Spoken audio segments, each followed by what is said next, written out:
Buenos días, queridos compañeros y compañeras, afiliados y no afiliados, colegas todos en general de nuestra comunidad de trabajadores aduaneros y tributarios. Como bien lo dijo en el segmento anterior nuestro querido compañero Daniel Ángel Cubillas, este no es un día cualquiera. Suena como que cuando juega el Perú, claro, últimamente no estamos ganando, pero no es un día cualquiera, es un día de celebración, 252 años de existencia de la aduana peruana, aduana que fue creada en tiempos virreinales, como ya lo han precisado en el segmento anterior los compañeros, que afronta ahora, bueno, también una etapa republicana, que podríamos partir en un antes y un después. A partir de los años 90 para adelante, la aduana sufrió un conjunto de transformaciones y ahorita estamos, bueno, también otro jalón, otro hito, el tema de la fusión, que hizo que la aduana, la función aduanera, la autoridad aduanera confluyera ya con una entidad propiamente que recauda y administra la tributación nacional. Y bueno, a partir de esa fecha caminamos, 2003, caminamos juntos en una sola entidad pública, y de aquí para adelante, sobre todo con la irrupción más fuerte en los últimos años de la inteligencia artificial y otras tecnologías, generan retos tanto para la función aduanera como para su rol recaudador y sobre todo fiscalizador del comercio exterior. En esa línea, y preocupados principalmente porque evidentemente hay cada vez más obligaciones que cargar en los hombros del Estado, y hay que revisar cómo es que la carga tributaria, la recaudación tributaria afecta a los ingresos públicos, ¿no? Para bien o para mal, y afecta en el sentido de que cuanto más consistentes y progresivos son los ingresos públicos, los trabajadores públicos que en ella nos desempeñamos profesionalmente, especializadamente, podemos saber que va a haber un reconocimiento. Bien, justamente es para hablar de cómo encarar el tema de las políticas fiscales, ya que estamos definitivamente ya en un escenario electoral y queremos contribuir decisivamente desde nuestro rol ciudadano para proponer ideas que tengan a buscar una equidad en materia tributaria y fiscal, es decir, que quien tenga más capacidad de tributar, tribute. ¿De qué manera es que esto se puede instrumentar, cómo se puede materializar y cuál es el diagnóstico en todo caso? Hemos invitado a un especialista regional de Interamérica, de toda la América, que tiene bastantes reflexiones interesantes respecto de la tributación y las políticas fiscales de cada uno de los gobiernos y de los gobiernos de la región en su conjunto. Es el compañero Jorge Coronado Marroquín, a quien ya tenemos en línea y a quien le cedemos la palabra para que nos haga una breve semblanza y para ir ya entrando a algunas preguntas de rigor, como diría. Buenos días, querido compañero Jorge. Buenos días, es un gusto. Don Pablo, bueno, yo soy costarricense, trabajo con la Tindad y tengo trabajo especialmente en los temas de fiscalidad. Ahora mismo me encuentro en Bogotá, que estamos organizando una reunión con este tema, con las administraciones tributarias y el Centro Interamericano. Termino esta introducción dando el día del trabajador y la trabajadora de la aduana de Perú, dándole toda mi felicitación a tan importante sector laboral. Muchas gracias. Bien, Jorge, gracias por el saludo.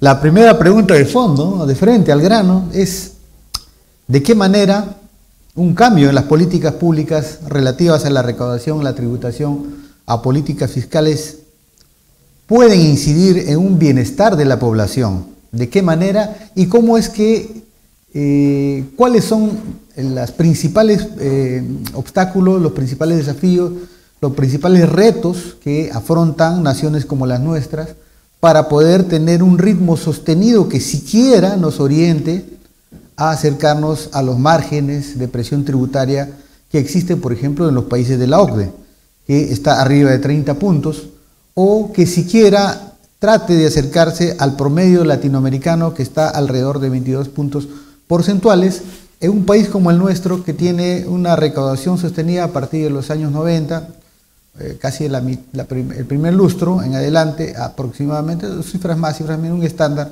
de 15 puntos porcentuales, donde se puntualiza mucho el tema de que hay una alta tasa de evasión que bordea los 8 puntos porcentuales del PBI, por ejemplo, ¿no? Evasión en la IVA, que nosotros conocemos como IGB, y evasión en el impuesto a la renta, ¿no? En sus distintas categorías. En el Perú hay 5 categorías, 2 son relativas al trabajo personal, digamos. ¿Qué es lo que nos podría dar en comentario al respecto, compañero Jorge? Sí, mire, lo primero es que el sistema tributario de América Latina está definido como un sistema muy regresivo. ¿Por qué regresivo? Porque está sustentado en impuestos a el consumo, que son impuestos indirectos, que lo hacen más regresivos porque todo el mundo paga más allá de su capacidad de ingresos. Y entre el que tiene más ingresos, peso del pago de IVA y otros consumos se hace menos gravoso que la persona que tiene menos ingresos.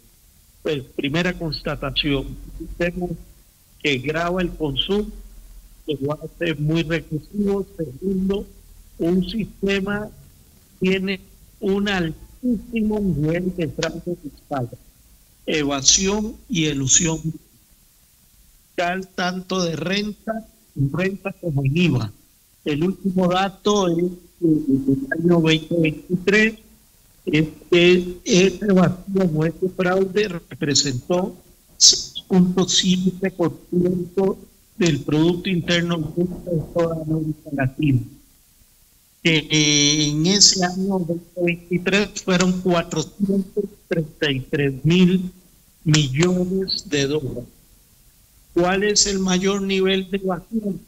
En el impuesto sobre la renta, 4.6% del PIB regional, y en el IVA o impuesto al valor agregado 2.1%. Recordemos que cada punto, para que vean el nivel de evasión, cada punto del PIB regional en América Latina son aproximadamente 66.000 millones de dólares. Son cantidades catastróficas y astronómicas. Y sobre la regresividad, entonces, impuestos al consumo, fraude fiscal altísimo, y tercero, gasto tributario.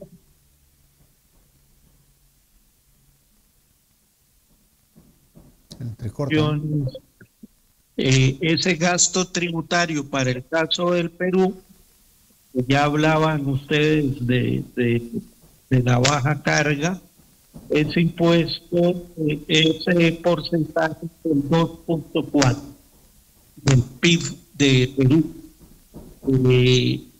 que es opaco, que no hay evaluación de quién se beneficia y que está concentradas esas explicaciones principalmente en el sector corporativo. Hay casos clarísimos como de Honduras, que es la del segundo país más pobre de América Latina, después de Haití. Y bueno, en Honduras es casi un 7% de gasto tributario, o sea, de operaciones e incentivos fiscales. 3, triplica el gasto tributario del Perú. Esto empobrece a nuestros países. Y al cero paso se convierte en un privilegio fiscal. Todo esto, junto con la carga tributaria, ustedes decían la carga de Perú, Centroamérica, que es de la región que yo tributaria, 15% del Producto Interno Bruto de nuestros países. O sea, todo este entramado, que además con tributación internacional basada en sociedades offshore, en paraísos de guaridas fiscales, en flujos financieros ilícitos, hace una erosión muy fuerte de nuestras finanzas.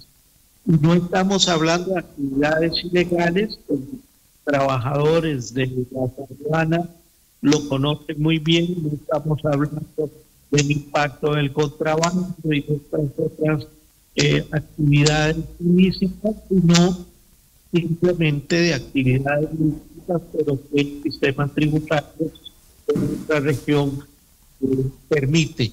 Por tanto, la pelea hoy es cómo hacemos más productivo el sistema tributario. Primero, cómo combatimos realmente el fraude fiscal, la evasión de IVA, la evasión de renta, y esto pasa por medidas muy concretas: factura electrónica, fortalecimiento de la administración tributaria, mayor personal, inspectores tributarios, etcétera, etcétera. Segundo, cómo acabar con los privilegios fiscales que sustentan expropiaciones, incentivos fiscales, particularmente al sector corporativo.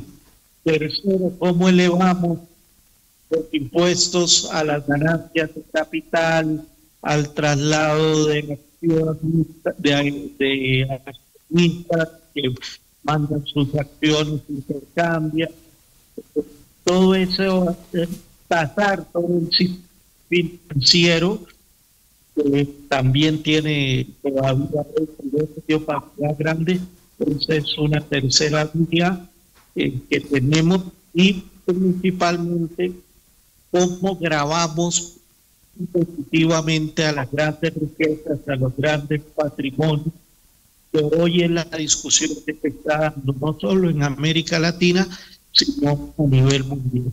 O sea, es un stock de medidas que se están planteando en distintos ámbitos. Ahora con las administraciones tributarias aquí en Bogotá estamos discutiendo ese tema. Incluso hoy está participando una representante de la de Perú. ¿Cómo redondearía?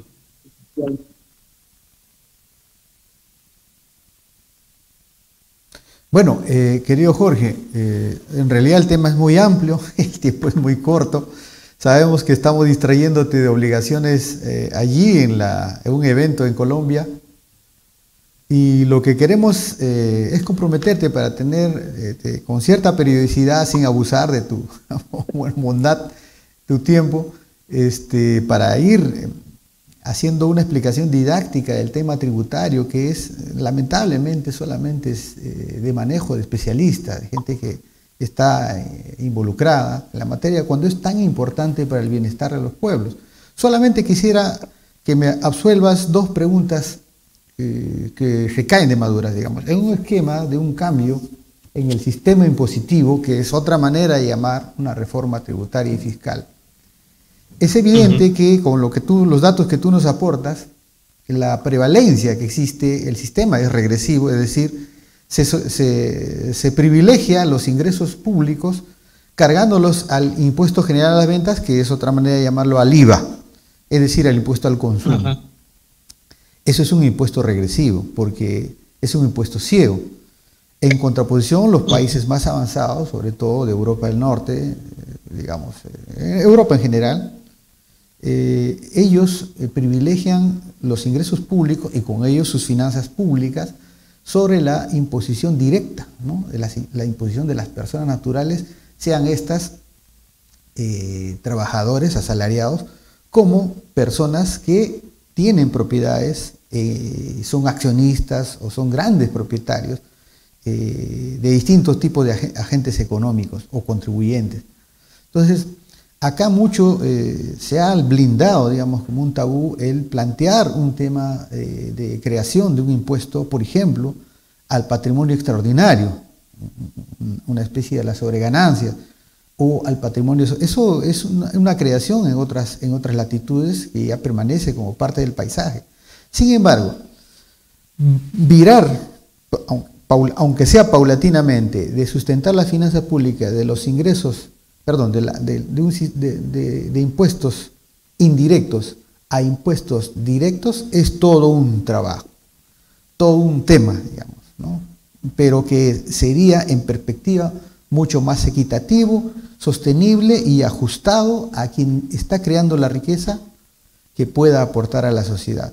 La segunda gran pregunta es, ¿cómo es que progresivamente, revisando los últimos 20, 30 años, la imposición sobre las rentas de las corporaciones, es decir, de la empresa que reúne capital y trabajo, ha ido decreciendo en el pastel general de los ingresos públicos, en tanto que la carga impositiva al trabajo, sea el trabajo dependiente, que acá le llamamos impuesto a la renta de quinta categoría, como al trabajo independiente, o sea, autónomo, ha ido incrementando. O sea, su aporte a los ingresos públicos, progresivamente la renta de trabajo ha ido creciendo y ha ido decreciendo el impuesto a las corporaciones. ¿Cómo podemos agarrar esos dos grandes temas? Hay un montón de temas más, pero tenemos limitaciones concretas, pero nos gustaría escuchar algún avance, digamos, poniendo en perspectiva un cambio que pueda significar una reforma tributaria en nuestro país y en nuestras latitudes. Sí, mira, estos son dos temas que están hoy en el debate internacional y particularmente. Uno, ¿cómo elevamos los impuestos directos? ¿Cómo garantizamos que el sistema tributario de la Argentina esté sustentado con peso en impuestos directos, de cada quien aporte de acuerdo a su capacidad y a sus niveles? En este sentido, el tema de la renta de las personas físicas requiere cirugía mayor en todos los países de América Latina. ¿Por qué? La constatación que existe en este momento es que las personas físicas están, especialmente los de más altos ingresos, están evadiendo o eludiendo las tasas. Porque no se les está logrando identificar con claridad la cuota que deben aportar. Entonces ahí tenemos un trabajo que se está empezando a hacer en toda la región. Lo segundo es una reducción de todo lo que es la carga impositiva de las entidades corporativas. De ese dato que yo les di inicialmente del fraude fiscal en América Latina, del 4.6% de evasión impuesto de renta, ese 4.6% del PIB regional, el 70% son empresas. Y la evasión del 2% del IVA, el 90% son empresas. Entonces, efectivamente, aquí tenemos el segundo problema, que es garantizar, más que elevar por ahora la primera, más que elevar más impuestos corporativos, lo que hay que hacer en todos los países de América Latina es tomar medidas para con fraude fiscal en renta y en IVA no puede suceder. Con solo eso vamos a hacer, se garantiza mayores ingresos. Por supuesto, el segundo paso es cómo garantizamos impuestos corporativos tan subvalorados, especialmente los impuestos a las ganancias de capital, aumenten en toda la región.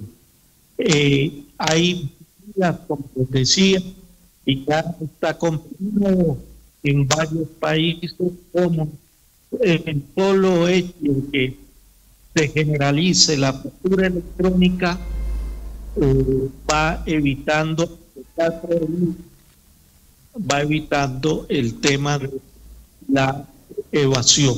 En el caso de renta, ahora hay que utilizar las nuevas tecnologías, la inteligencia artificial y otras herramientas que van a permitir garantizar que las administraciones tributarias tengan una mayor capacidad en estos temas. Esto lo podríamos ver, hoy ya hay aquí en Colombia, por ejemplo, la reforma fiscal puso acento en varios de estos temas, lo está haciendo lo está planteando en México. En México es interesantísimo todo el proceso que se ha seguido para bajar la relación corporativa de impuestos a éxitos constatables. O sea, que tenemos experiencias concretas en la región que hay que intercambiar para poder avanzar en el camino. Y hay, por último, una discusión, una buena noticia. Existe en este momento en América Latina, por parte del gobierno, que ha creado la plataforma tributaria de América Latina, y como Latindad y la fiscal estamos participando en un proceso consultivo de sociedad civil, y aquí se están discutiendo grandes temas de políticas tributarias. ¿Cómo mejoramos la productividad fiscal en América Latina? ¿Cómo mejoramos el impuesto al patrimonio y a las grandes riquezas? ¿Cómo transparentamos el gasto tributario, prevenciones y exenciones?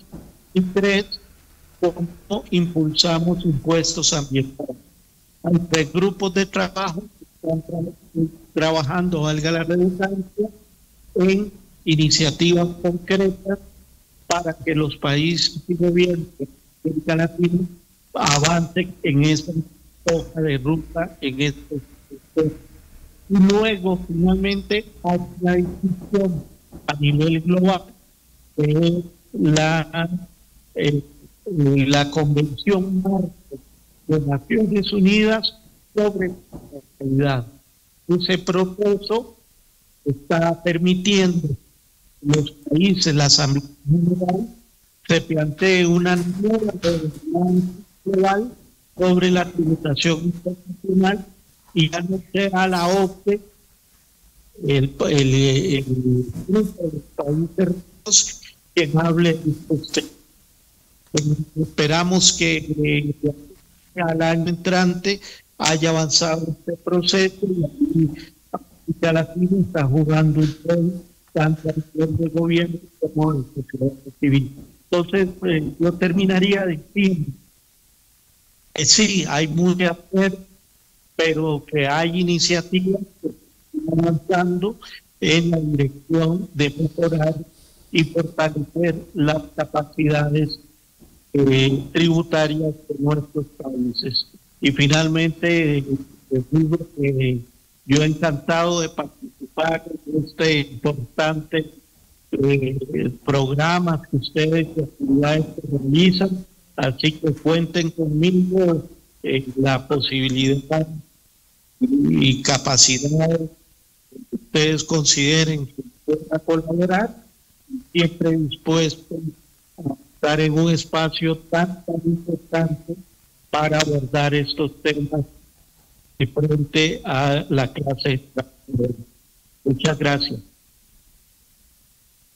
Gracias, mi querido Jorge. No te queremos distraer más. Sabemos que ya estás entrando a otra actividad comprometida de antemano. Más bien nos hemos extendido como 8 minutos. Ahora vamos a agradecerte de corazón esta primera entrevista. Nos hubiera gustado que fuera más repleta de temas. Hay un montón de temas que nos quedan en el tintero. Por ejemplo, cómo ampliar la base tributaria, en qué consiste y en qué ayudaría a nuestra economía nacional, por ejemplo, a adoptar un impuesto global doméstico, de qué manera el uso intensivo de todo un abanico de herramientas tecnológicas que incluyen la inteligencia artificial podrían ayudar también para ejercer una mayor presión tributaria y también controlar y revisar el diseño de los beneficios tributarios en curso, que son impuestos que deben entrar y no ingresan a la caja pública y por lo tanto son menos escuelas, menos carreteras, menos docentes, menos hospitales, menos seguridad en general para la población. Pero ya nos queda en el tintero, pero te voy anunciando las preguntas que vamos a irte planteando en las sucesivas ediciones de nuestro programa Tu Voz es mi Voz. Muchísimas gracias y suerte en el evento que tienes, querido Jorge. Gracias y hasta luego.